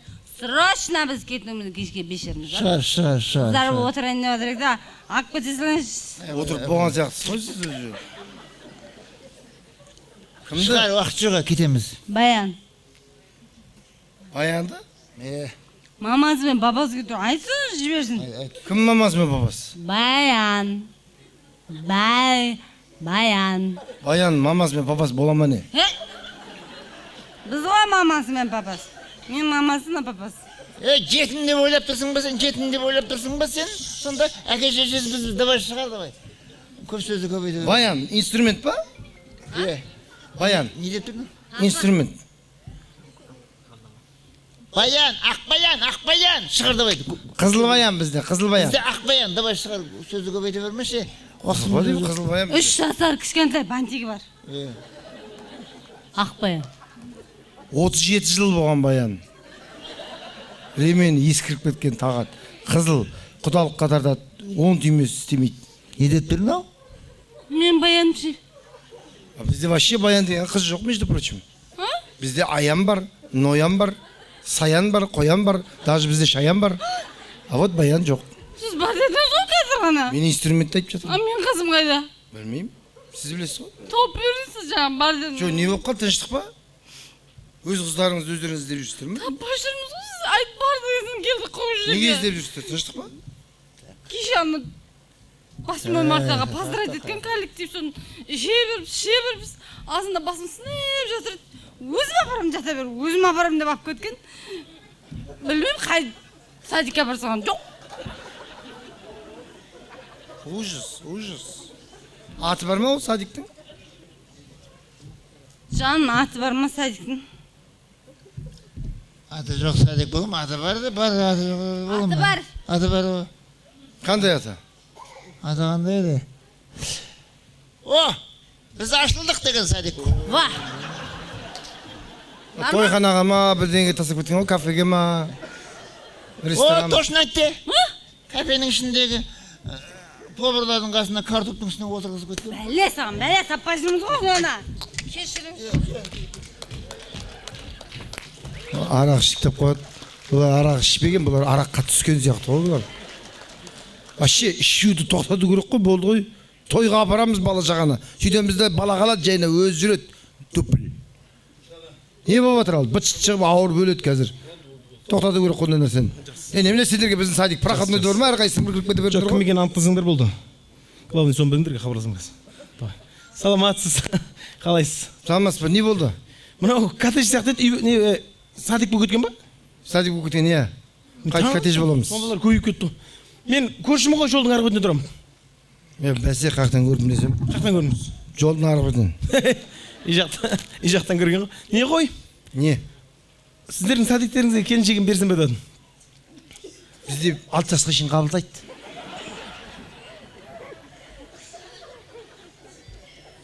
Дұрыс қой. Бермеймін мен сіздерге. Келіншегіңізді ма? Иә. Бізде балаларды қабылдаймыз, балаларды береміз. Жұмысқа? Не айтыпсыз? Жұмысқа кішкене. Жұмысқа ма? Жұмысқа жоқ. Үй жақын болғаннан кейін дәметіп жатыр кішкене. Дәметкен аруақтарға тие берсін. Кімге тие берсін? Не ғой? Ойнамаңызшы, не ғой? Жұмыс жоқ емес, боғашы жоқ па? Ойнамасаң ойнамақ. Бір ағай болған жоқ па? Ашылғанына? Жоқ, орын жоқ. Уже орын жоқ па? Жоқ. Ой, осы жерден жұмыс болса деп нағып ек, армандай бек та. Үйдің қасына кредитте шығады ғой. Армандар орындалады. Қандай? Армандар орындалады. Ол не ол? Енді жолын жасап жүрсең. Жол де. Түрлі жолдар бар ғой қазір. Кешеңіз жұмыстан соң. Сенбей жатқан жолдар бар. Жұмыстан соң. Сөйлесіп алыңыз қазір. Сен болдасың ғой. Алло? Налдыр анықтадыңдар ма? Кім екен айта бер. Мектеп директоры не істеген? Уборщицадан ақшаған ба? Жұмысқа қабылдау үшін? Оңбаған. Мойындап тұр менде ақшаған? Мойындамай тұр ма? Оны қинайтын бөлмеге кіріңдер, қинаймыз онда. Доққатарды қинамайсыңдар, доққатарды мен алып кетіп қалдым оны. Басқа да қинаудың түрі көп қой. Аяқ қолын байлаңдар, байлайтын жерге. Қолын жоғары қаратып байлаңдар да, табанынан дубингімен ұрыңдар аямай. Нағылат әйел болса, ұра бер әйел болса да. Оңбаған көргенсіз. Жем қорғатын. Санынан ұрыңдар көргенсіз оңбағанның. Мес қарын ба, қарын, ұрын қарын оңбаған көргенсіздің. Сары қатын оңбаған. Тырнақтардың арасында ине тығыңдар оңбаған көргенсіз. Арқасына үтік басыңдар, үтік қызыр. Оңбаған көргенсіз. Қинай беріңдер, ол мойындайды, мойындамай қайқа барады ол. Тағы да әйелдерді қайтып қинауға болады, апай. Мойындамайды ақшаған же. Жұмысқа қабылдау үшін ақша бергенде. Қайтып қинауға болады. Қазір сұрайыңыз. Қинамаңдар әйелдерді. Мойындамай жатыр ақша. Жемқор ғой, жемқор қатын ғой. Оңбаған. Жылы компот берсеңші. Анау компот бар ма іште? Компот ыстыңдар да құлағына қиыңдар оңбаған көргенсіздің. Мұрнына қиыңдар. Ортына қиыңдар оңбаған көргенсіздің. Олмаса стекловатан үстіне шашыңдар да баняға кіргізіңдер оңбаған көргенсіз. Қышыны бөлсін. Жүдә бармаса ана доққатарды мен тартамыз апарып. Давай хабарласамыз. Өз тоқайып айтып жатыр да жемқорлық тоқтатыңдар деп қанша адам тұсады ғой. Қатындар шыққан ғой не қылуға. Сіз неғып қышынып кеттіңіз?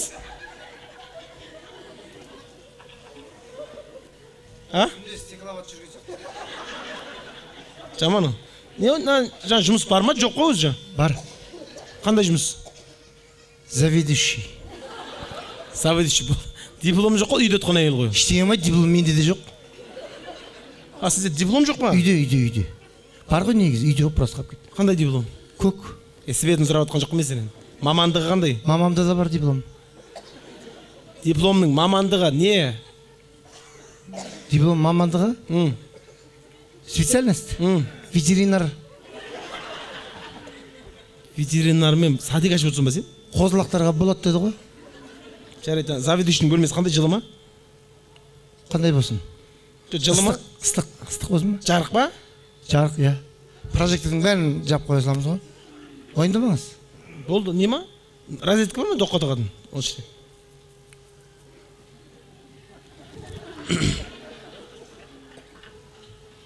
Не болды?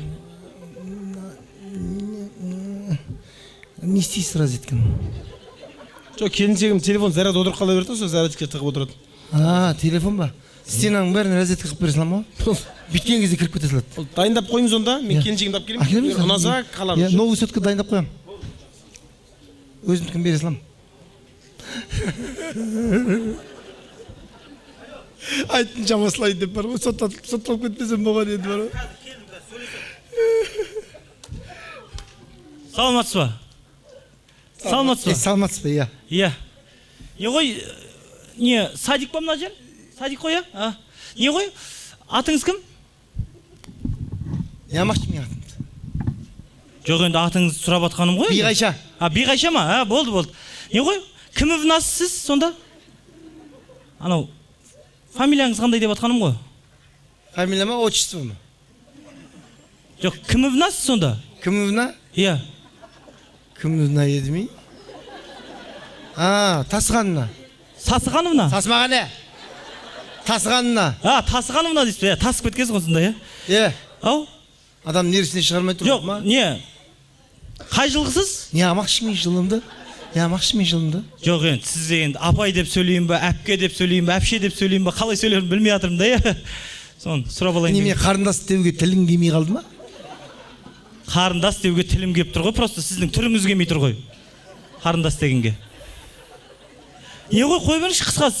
Міне, бала өткізейші деп едім мен. Бала өткізетін саған бұл жеріне детдом ба?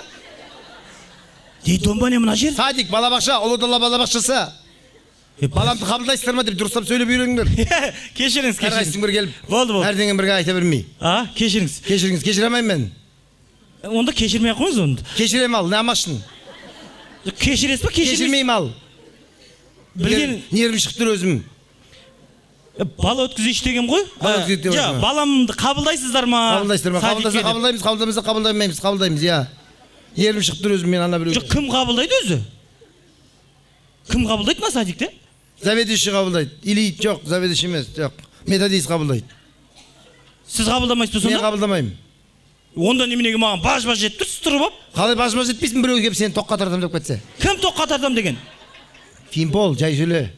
Жаңа шыққан ба? Иә, финпол келіп. Қолында чемоданы ба? Иә, тексеріп жүріп жатыр, тоққа тартады қолында чемоданы. Ол финпол емес қой? Финпол емес ол? Финпол. Жолдың мына бетінде тұратын электрик қой, Сашка деген. Финполым дедім ма не? Финпол емес па не? Ол финпол емес, жаңа сіздердің розеткілеріңіз істеп жүрді. Точно ма? Иә, мен келген кезде. Қазір кесін басын, иттесін басына қап бар ғой. Ерім шашып жүрген. Кім алады өзінен баланы? Дауысын шығарып сөйлесей. Шықпай қалса не істеймін енді? Дауысы шықпаса кетіп бара анаға. Дауысы шықпайтындармен сөйлеспеймін мен. Жоқ, кешіресіз, кім алады енді баланы? Методист алады дедім жаңа. Методист алса шақырыңызшы. Шақырамын қазір методист. Айқайламаңыз сіз маған үй. Сен де айқайламан ба? Айқайлап тұрған жоқпын мен сізге. Иә, дауыс көтермей сөйле. Дауыс көтеріп тұрған жоқпын. Ашияда бар ғой, үлкен адамдарға сіз деп сөйлеу керек. Үлкенсің ба, кішісің ба, қарындассың ба, кімсің өзің? Өз-өзіңді ажыратып алсай бірінші.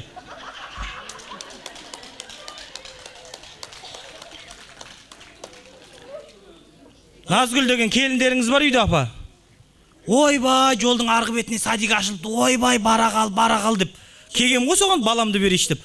Қаланың ана басына апарамыз. Азанда оны алып шығам дегенше жұмысың уақытсыз басылады. Звондап қойшы оғанда. Тыныштық бермейді, түнімен жатсаң түртеді ғой, садик деп ше. Алло, келдім сен айтқан садикке. Вроде нормально бар ғой, ішін барлығы жақсы ғой, әдемі ғой. Жаңадан салынған садик қой, не дей бересің, Назгүл? Бір тықылдай бермеші сенде. Жаңадан салынған садик қой. Сұрайым, бәрін сұрайым, кім алады, тамағы қандай екен де сұрайым ғой. Иә. Заряд өшейін деп жатыр ана кісінің. Бопты. Менің емес, ана кісінің жанында очередте тұрған кісінің. Зарядым өшсе саған звондай аламын ба мене? Бопты, давай, қазір сөйлесіп алайыншы мен бірінші.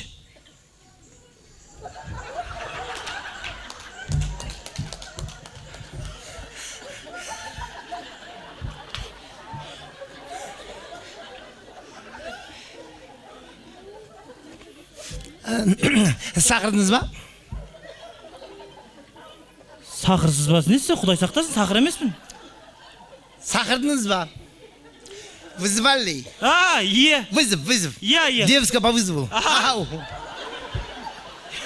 Не дейді? Құдай сақтасын. Нет, не такой. Сондайларда істейм ма не? Вызвали. Е, вызвал. Методист. Металлист? Методист. Очень приятно, методист. Я. Методист. Я, не ғой? Бала өткізейін деген ғой сіздерге. Ана баламды. Хорошо. Я берейінші деп едім садикке. Очень приятно. Не, құтадырын ма? Несі? Құтадырын ма? Құлағы бар, 12 мүшесі сау бала ғой. Жоқ, дене мүшесі сау, сап-сау бала ғой. Құтадыр. Сіз ятсыз нәрсе айтып жатсыз, түсінбей жатырмын мен. Ятсыз. Метке. Бірде мектепке жібересіздер ма не? Жоқ, кішкентай бала ғой, 4 жасар бала ғой. Метке. Метке.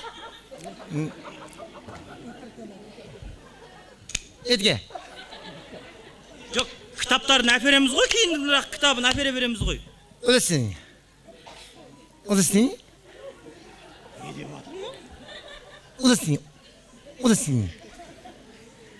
var mı?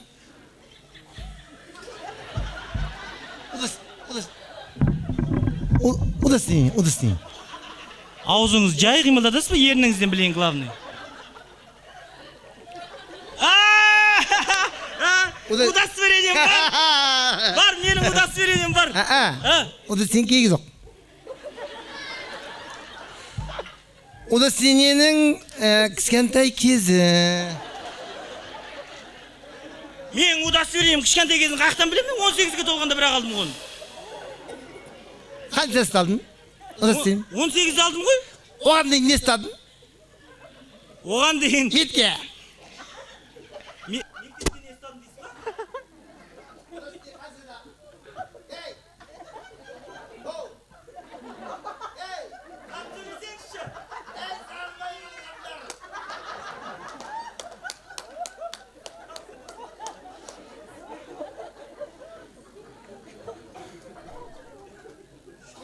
Бұзасыз.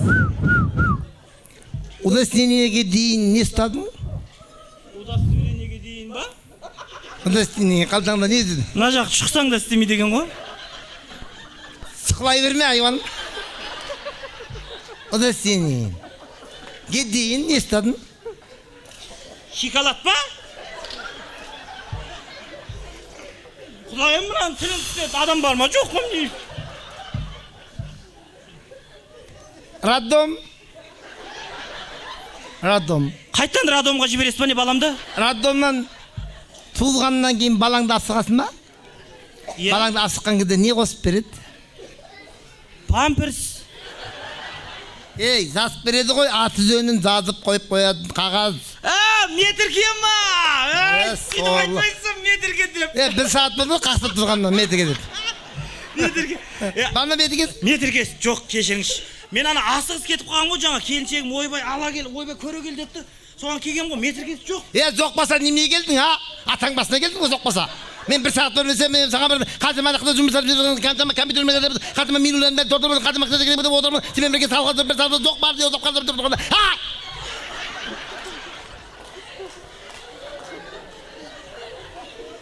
Сәл жай атасыз ба, түсінбей қалдым. Құлағыңды жу жүрмейсің ба? Нең жу жүрмей ма дейді? Құлақ. Құлақ па? Хайуан. Сізбен сөйлескен адам жаман ойлап кете береді екен, қойыңыз шапшы. Се бар ғой, Bir saatten beri sağ ne alıp men ne çıkarıp. Мына жердің тамағы қалай соны Men bilmeyim tamam zor bilmeyim men tabakka. Tabakka zakkoda öyle. Кім дейді? Zakkodagay. Zakkoz. Әлі сапқоздастар ма не? Zakkoz emez zakkoz. Zakkoz emez zakkoz. Tagay agay. Екі ағай ма? Bir agay. Tagay agay. Atsagay. Tagay apay emez. Tagay agay. Қанша болса да шақырасаңшы, сонымен сөйлесейші. Tagay ма? Қанша ағай болса да шақырыңызшы. Tagay agay.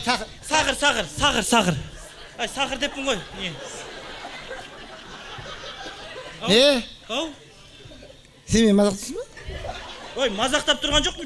Sen beni mazaqtısın mı? Мазақтап тұрған жоқ. Ağzında hayız vermişsin mi? Ağzında hayız verim. Telinde sıkanda gitar ağlam. Cibep kalam pık koda ağlat. Көзіңді bir çuğ olam da tez қарап қайт сал берем, миыңды көресің. Мұрыңды төбеге қарай қайырып тек қоям. Қастарыңды бар ғой қырып тастаймын, естің ба? Жүресіңді қасына қойып. Ырсақтама.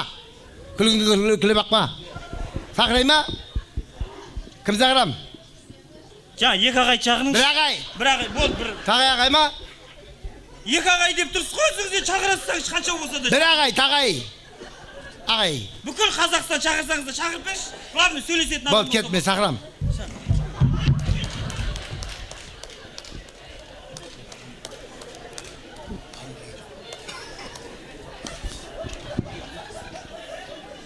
Садик па, жындықана ма мынау?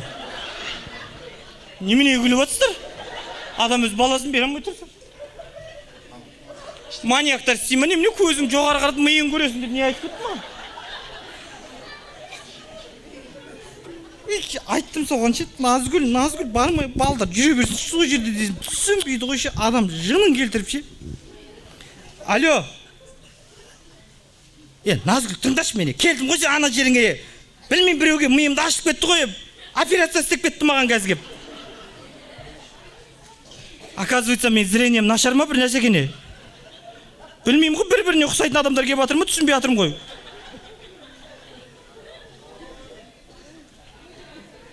Жақсы, тамағын сұраймын, не болыпты, тұрып қой сол жерде тұрмыз. Терлеп кеттік біреумен сөйлейміз деп. Қай тілде сөйлеп жатқан білмеймін. Сау адамға сағырсың ба деп сұрақ қоя ма?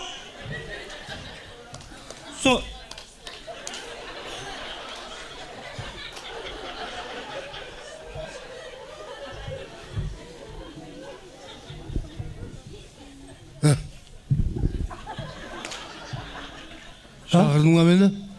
Кімді? Мен шақырдың ба деймін. Екі ағай келеді деп жатыр еді ғой жаңа. Жоқ, менен басқа ағай жоқ. Шақырдым. Завхоз. Шақырдым. Сөйлейтін адам келді бай деп бірше. Не болды айтыр? Не ғой, ағай, нараға бал өткізіш деген ғой. Қаншадан килограмм? Килограммда баластар ма не? Кейде банкымен әкеледі, литрлеп ала береміз. Чу? Банкіге сабаластар ма сонда? Неге саласың басқа? Төгіледі ғой. Ағай. Ау. Сіз не айтып тұрсыз? Мен... Мед па? Мед емес, бала. Кішкентай баламна садикке берейін деген ғой. Балам барсын деп. Бала ма? Бала деп анықтап айтпайсыз ба? Мен қорқып жібердіңіз ғой аға. бал өткізіп деген мен бал өткізіп отырған. Түсінбей жатырмын ғой, мына жер хирургия. Баланы мен білмеймін, мен жауап беремін балаға. Кім жауап береді оған? Кім алады өзі ағам, дұрысын айтыңызшы. Мына жердің тамағы қалай, соны айтыңызшы аға. Тамақ зор ішесің ба? Жөз ішпеймін, болды, ішкендей болып тұрмын ше. Жақсы болса болды, главный. Жақсы, тамақ зор. Болды, аға, болды, осы жерге береміз, болды. Кім алады дедіңіз жаңа? Баланы кім? Білмеймін, методист ба, или там заведующий біреу алады деп. Немене біліп, анау келеді, мынаған бересің, анау келіп мынау алады. Миымыз ашып кетті ғой. Анау келді деп көзімді аяға қаратам Оташ, деп. жай сөйлеш. Тихий час қой, бізде білесің ба? Болды аға. Жай сөйлесе. Болды аға. Кім шақырам? Жаңа. Методист ба? Иә. Болды.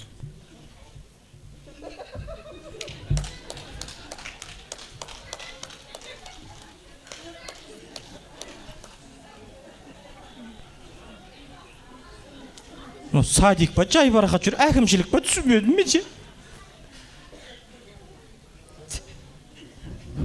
Алло. Ей, болды, береміз осы жерге, қош. Как раз ана кімдерге айтшы ана, Нұрбақыт балдарын қай жаққа береріміз білмей жүреді ғой. Ғалымжан, Ерсін, соларға айтшы. Болды, сол жерден алып осы жерге берсін балдарын, болды. Не дейсің енді маған сөйлесіп тұрмын ғой, не дей бересің е? Миым ашып кетті мен қазір кеп мына жерге кеп. Спокойно жүр ғой, бәрі білмеймін ғой. Болды, осы жерге берекші. Жылы, жаңадан салынған садик қой. Мұздай холодильникке бермейтін шығарсың енді балаңды. Половой отопление ыстықтап тұрмыз қазір терақ маңдайымыздан. Миымыз ашып. Миды қайнататындай ыстық екен мына жер. Болды, осы жерге берсек. Осы жерге...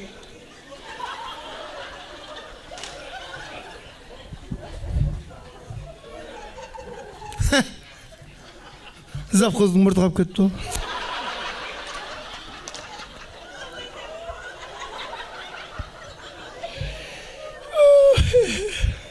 Сәлем. Не болды, бір өзім топырлап жүрмін ба?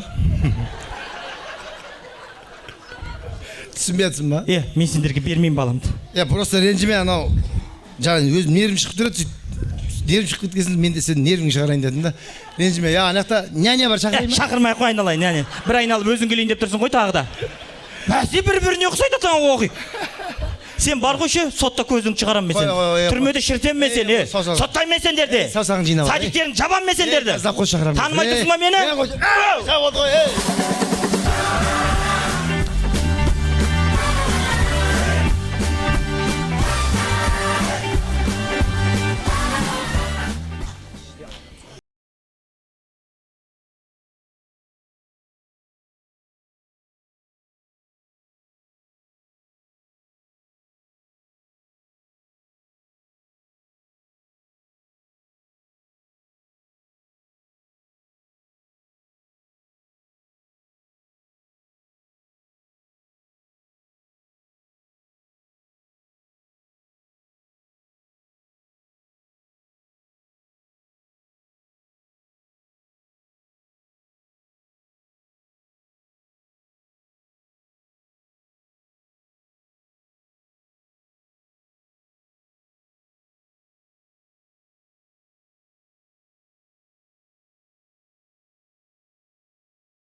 ал қадірменді көрермендер, барша ақжауықты аналарымыз, әпкелеріміз, қарындастарымыз, сіздерге үлкен рахмет. 8 наурыз халықаралық әйелдер күнімен шын жүректен тағы да құттықтаймыз. Сіздерге өнер көрсеткен Әзіл-Сықақ және сатира театрының бір топ әртістері. Құрмет, қошемет болсын. Үлкен рахмет.